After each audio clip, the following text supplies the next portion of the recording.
Talk more about the markets. Joining us now is Nick Colas. He's co-founder of DataTrek Research. Is sentiment reflecting what we just talked about?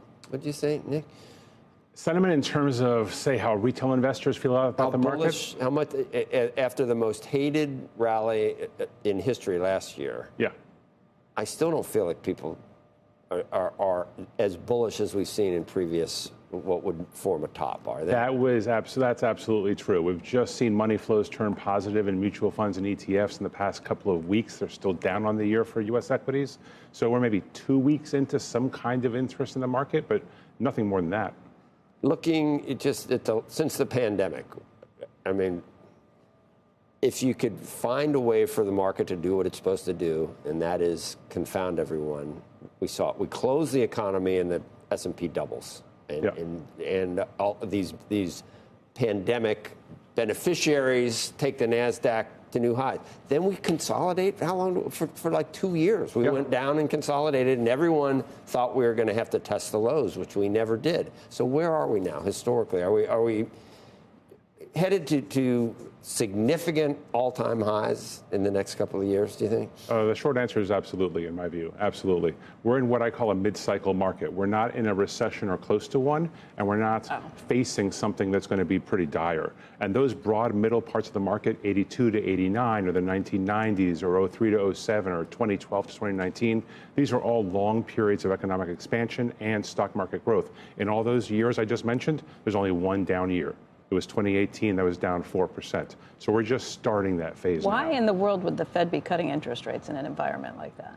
Well, the Fed had to jack rates to fight inflation, but they're, I think, quite scared of cutting too little in the face of what is now a slowdown in labor markets. We're beginning to see some of those cracks form in labor markets, particularly at sort of the top end.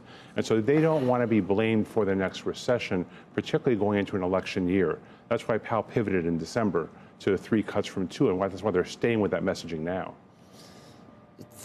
We just, since 1981, all we do is go up.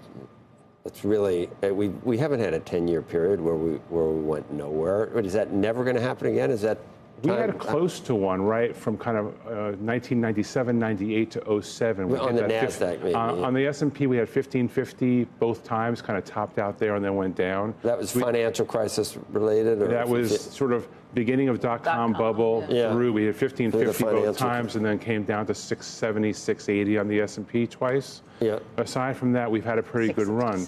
And that's what markets tend to do because the U.S. economy is generally strong, because the U.S. creates great companies and allows them to grow. So we have a long track record of drives success. the Justice Department crazy, by the way. They're not a fan. Not always a fan. Yeah, that's exactly right. Right. If only we could be like Europe. People lost their jobs looking for 3,000 on the S&P and just holding to that. And we know some of them. They don't come on anymore. But we're at 5,200 now. Yeah. So 3,000 to 5,200, just to show you. Just last year, they were looking for 3,000. Yeah. So what's next? Is 6,000 next? Okay, I think you have a long, steady pace, probably 3 to 5 years. To what? 10,000? To basically a double over 5 years. Come on. Yeah. From here? Yeah. That is 10,000. That's the way markets work. That's the history of the markets. My worry is more that it happens too fast, because we're getting this conflation of 2 kind of prior periods, the mid-'80s, where the Fed began to cut rates in 84 from 11 down to 6%, and the S&P doubled from 85, 86 through September 87, and then crashed. And then we're getting also the tech bubble kind of vibe with Gen AI. So we're getting this conflation or confluence of 2 very important trends. And my worry is we get these kind of returns over 24 months instead of 5 years. Can technology like AI save us from our debt problems? I don't know what can. I'm not sure Gen AI can. The only vague hope is that it improves productivity so much. That's what I mean. That we get that kind of growth. It's still way too early days. And productivity, as you know, is a very hard thing to measure and a very hard thing to improve. So, yeah, we can hope, and that seems like a reasonable argument, but the data is not there yet to support it. We can't count on policymakers to do the right things on the revenue or spending side. That's very fair. I don't see any other I think you're right. then the private sector is going to have to save us, even if there's headwinds from what the federal government or what the government decides to do. It's going to be AI and innovation that might save us. And that's been the way for the last 25, 30 years, as long as I've been in markets. So the three most probably pertinent words are in spite of. Many things happen in spite of what's going on. But in the end, the right things happen. Wonder why. Let's keep it happening. And we could screw it up.